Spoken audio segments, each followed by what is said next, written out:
चिपळूणमध्ये एक अशी जागा आहे जिथे गेल्यावर मनाला खरंच समाधान मिळतं. श्री स्वामी समर्थ समाधान मठ, आमडसगाव, कळंबस्तेपासून फक्त 5 किलोमीटर.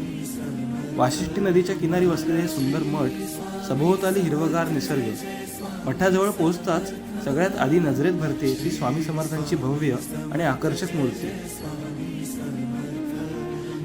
मठात प्रवेश करताच पहिलं दर्शन होतं शनिदेव आणि मारुतीरायाचं. शनिदेवांची मूर्ती तर अगदी शनी शिंगणापूरची आठवण करून देते.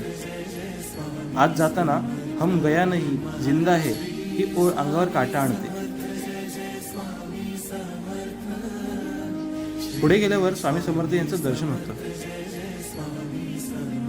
स्वामी समर्थ, महाकाली, भैरी देवी, विठ्ठल रखुमाई, सिद्धिविनायक गणपती आणि सरस्वती मातेचं दर्शन आपल्याला होतं.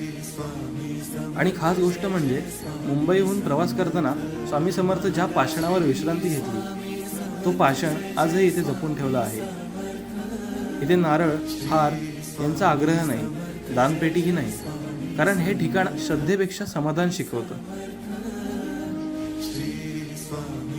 भक्तांसाठी पिण्याच्या पाण्याची सुंदर सोय केली आहे आणि संध्याकाळचा सनसेट तो तर शब्दात सांगणं अशक्य.